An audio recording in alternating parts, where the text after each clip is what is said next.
để được ở bên người đàn ông mình thích. Cô gái bỏ thuốc mê vào rượu của anh ta. Sau đó lãnh đạo biết chuyện, lại muốn anh ấy cưới cô ta. Và giờ đây, lại thấy lãnh đạo đi tìm vị hôn thê cũ của anh ấy. Anh ta còn tưởng vị hôn thê cũ muốn níu kéo mình. Có gì thì nói đi. Hôm nay tôi bận lắm. Lục Giang Đình, lãnh đạo của anh đến tìm tôi rồi. Chuyện gì vậy? Có sao không? Liên quan gì đến cô? Đừng quên cô và Giang Đình đã hủy hôn rồi. Chẳng còn quan hệ gì nữa. Rồi sao? Cô còn dây dưa với Giang Đình thì chẳng hay ho gì. Vậy cô lấy tư cách gì để nói với tôi mấy lời này? Tôi với Lục Giang Đình đúng là không còn liên quan. Nhưng cũng chẳng đến lượt cô lên tiếng. Chẳng phải cô nói anh ấy thích tôi sao? Thế thì cũng không phải lý do để cô làm phiền tôi. Phương Tình sao vẫn chưa giải quyết xong chuyện này? Lục Giang Đình còn đợi lãnh đạo đến tác hợp. Thế thì tôi cũng phải giúp anh ấy thêm chút sức. Mấy ngày trước tôi đang nóng giận.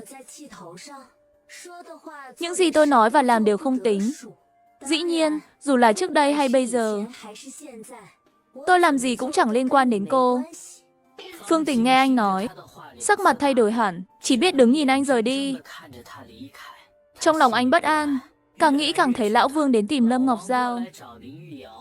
Là để tác hợp Lục Giang Đình với Lâm Ngọc Giao.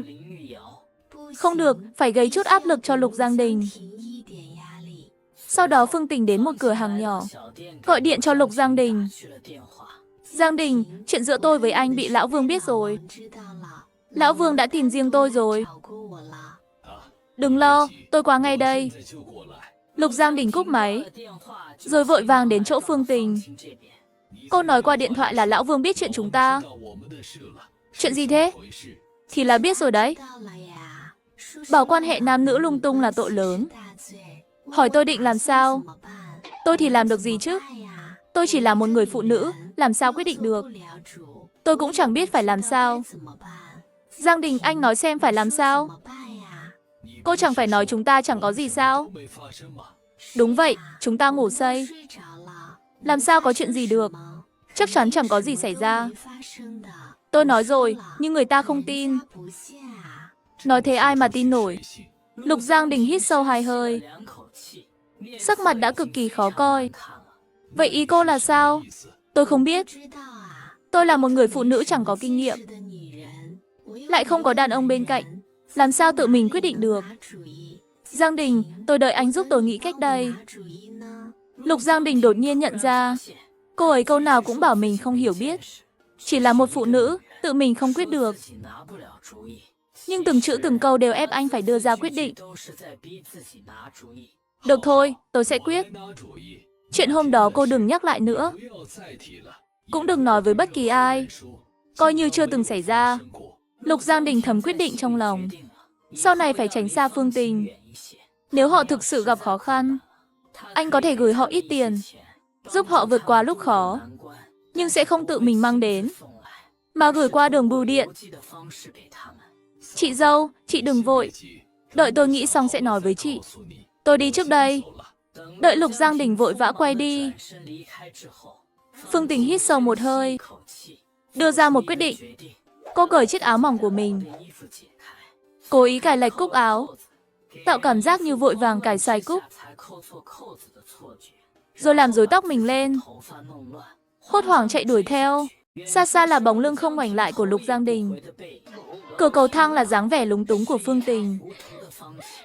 Mắt ngấn lệ nhìn anh. Các bà cô ở cầu thang ngẩn người nhìn cảnh này. Mẹ thần thần, cô sao thế?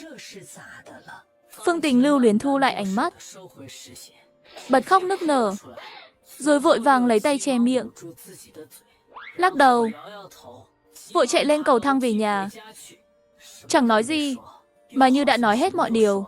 Ôi, tôi nhớ mẹ thần thần là góa phụ mà. Góa phụ thật sao? Tôi nhớ người đàn ông kia hay đến thăm họ lắm. Đúng rồi, là góa phụ. Mà người đàn ông đó đúng là hay đến thật. Thế này là quan hệ lung tung à? Lung tung gì chứ? Ai bảo góa phụ không được tái hôn đâu. Tôi cứ tưởng người đàn ông kia đang theo đuổi mẹ thần thần. Vẫn đang theo đuổi à? Tôi còn tưởng hai người họ đang hẹn hò. Mấy hôm nay, cô tưởng họ hẹn hò. Tôi còn tưởng họ cưới nhau rồi cơ. Tôi không chỉ một lần thấy người đàn ông đó sáng sớm đi ra từ nhà mẹ Thần Thần. Hai người họ cãi nhau à? Chắc là vậy. Lúc đi người đàn ông kia mặt đen xì, như kiểu ai nợ anh ta 200 đồng ấy. Mẹ Thần Thần đuổi theo mà khóc lóc. Mấy người có thấy không? Còn nữa. Áo cài cúc cũng sai hết. Vừa nãy không biết xảy ra chuyện gì. Con phải hỏi sao nổi. Chắc chắn là vừa ở bên nhau. Hèn gì cô ấy gửi Thần Thần cho con dâu tôi trông để đi chơi. Chuyện này là cố ý đuổi con đi để tiện làm việc. Ôi trời, giữa ban ngày ban mặt thế này. Xấu hổ chết mất thôi. Các bà cô suy đoán một hồi, đi đến kết luận. Hai người họ là một cặp. Đã cưới hay chưa thì chưa rõ. Nhưng vừa nãy chắc chắn họ đã làm gì đó. Còn cố ý đuổi đứa nhỏ đi. Sau giờ làm, Lão Vương đến tìm Lục Giang Đình. Mục đích là tác hợp anh với Phương Tình. Dù sao cô gái nhà bên đó thì anh ấy đã đi thử rồi. Quả nhiên chẳng có hy vọng gì. Người ta còn hào phóng nói sẽ gửi tiền mừng. Giang Đình, anh ngồi đi. Anh thấy Phương Tình thế nào? Lục Giang Đình giật thót trong lòng. Nghĩ rằng mình đoán không sai. Cuối cùng cũng đến. Rất tốt, chị dâu và anh Kiến Quân tình cảm lắm. Sau khi anh Kiến Quân qua đời, chị ấy một mình vất vả chăm sóc con trai. Đến lúc này rồi, anh còn giả vờ với tôi sao? Tôi nói cho anh biết. Chuyện giữa anh và Phương Tình tôi biết hết rồi. Ngài hiểu lầm rồi, tôi với Phương Tình không có gì. Không có gì mà anh ngủ lại nhà người ta. Tôi xem rồi, nhà họ chỉ có một phòng. Thần Thần bị bệnh, chị ấy lo cậu bé phát bệnh ban đêm, một mình ở bệnh viện. Sẽ hoảng loạn không biết làm sao, nên tôi mới ở lại. Dù chỉ có một phòng, nhưng giữa phòng có rèm tre. Cậu này còn không chịu thừa nhận. Nói thật, tôi không biết người ta đồn thế nào. Nhưng chắc chắn là hiểu lầm. Phương Tình là chị dâu tôi kính trọng. Giữa chúng tôi không có gì cả. Những gì ngài nghe được đều là người ta nói bậy. Rồi sao? Lục Giang Đình không ngừng giải thích sự kính trọng với Phương Tình. Giải thích vì sao anh ở lại nhà Phương Tình qua đêm. Giải thích về anh và Vương Kiến Quân từ nơi nhỏ bé đi lên chẳng dễ dàng. Giải thích tình bạn cảm động trời đất giữa họ. Vì thế anh mới chăm sóc mẹ con Phương Tình nhiều. Thà mình chịu khổ, cũng không nỡ để Thần Thần chịu thiệt. Anh nói thật không? Thật, hoàn toàn là thật. Nhưng sao tôi nghe vì chuyện anh với Phương Tình mà cô gái họ Lâm mới hủy hôn với anh? Ai lắm miệng nói ra vậy trời? Sao Lão Vương lại biết cả chuyện tôi với Ngọc Giao? Là do Ngọc Giao không hiểu tôi. Cô ấy cứ nghĩ tôi đối tốt với Phương Tình quá, mà bỏ quên cô ấy. Nhưng cô ấy không nghĩ xem, lúc đó vụ nổ xảy ra, tôi và Kiến Quân phải có một người đi. Anh ấy không đi thì tôi phải đi.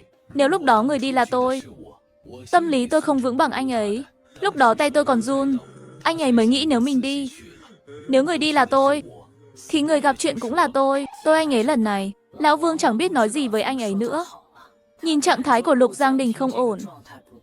Ông ấy nghĩ nên sắp xếp bác sĩ tâm lý cho anh ấy. Nếu không mãi không vượt qua được thì sao? Cuộc sống vẫn phải tiếp diễn chứ. Vẫn nên sắp xếp bác sĩ tâm lý cho anh ấy xem. Trong vài ngày tới, ông ấy đã cho người sắp xếp bác sĩ tâm lý cho Lục Giang Đình. Chuyên gia tư vấn tâm lý sau tác chiến. Mấy tối gần đây, Phó Hoài Nghĩa đến chỗ Lâm Ngọc Giao. Lãnh đạo của các anh chẳng phải nói muốn tác hợp Lục Giang Đình với Phương Tình sao? Sao giờ lại chẳng có động tĩnh gì? Sao cô ấy lại quan tâm đến Lục Giang Đình vậy? Không tiện nói sao nổi à? Thôi bỏ qua đi. Không phải, chuyện này tôi cũng không rõ. Mấy hôm trước Lão Vương gọi Lục Giang Đình đi. Lúc Lục Giang Đình về, mắt đỏ hoe. Bọn tôi còn tưởng anh ấy bị Lão Vương mắng. Nhưng thật ra không phải. Không biết anh ấy nói gì với Lão Vương. Dù sao lúc ra ngoài, mấy người tung tin đồn bị gọi đi mắng một trận. Tin đồn gì vậy? Anh ấy kể qua loa. Nghe xong Lâm Ngọc Giao buồn cười. Thì ra nguồn cơn tin đồn lại là Phó Hoài Nghĩa. Anh thật sự thấy sao nổi? Tôi nói dối được sao? Tôi tận mắt thấy Lục Giang Đình hớt hải chạy ra từ nhà Phương Tình.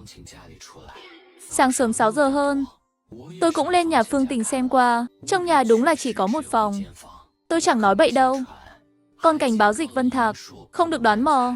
Người ta hốt hoảng không phải vì làm gì đó, mà vì nhớ nhầm giờ đi làm. Lâm Ngọc Giao mới biết Phó Hoài Nghĩa khá là châm chọc. Với kiểu nói này của anh ta, truyền ra ngoài, qua vài người kể lại, không biết sẽ thành thế nào. Chẳng trách Lão Vương tìm mình nói mấy lời đó. Lãnh đạo họ Vương của anh đến tìm tôi. Tìm cô làm gì? Hỏi tôi với Lục Giang Đình còn cơ hội nào không? Cô trả lời sao? Sao anh căng thẳng thế? Đương nhiên là không thể rồi. Tôi còn nói nếu họ cưới nhau, tôi sẵn sàng gửi tiền mừng. Sao phải gửi cho họ? Tiền mừng mà rẻ cho họ à? Sau này tôi cưới sẽ đòi lại mà. Lời buột miệng của anh khiến cả hai ngẩn ra. Cô chẳng phải nói tạm thời không nghĩ đến sao? Tạm thời thôi. Sau này chắc vẫn sẽ cân nhắc. Nếu không bản quyền của tôi ai thừa kế? Chỉ vì thế thôi à? Tốt đấy, tôi cũng muốn có một đứa con để thừa kế bộ sưu tập bạn bè của tôi. Hai người như đang nói đùa mà trò chuyện, nhưng lại như nghiêm túc giới thiệu bản thân. Nghiêm túc như đang xem mắt. Thật sự muốn ở bên nhau. Tính cách, sở thích, mọi thứ nên giới thiệu đơn giản. Tốt lắm. Có sở thích không tốt, mà đối phương không chấp nhận được, nói sớm để sớm dừng lại.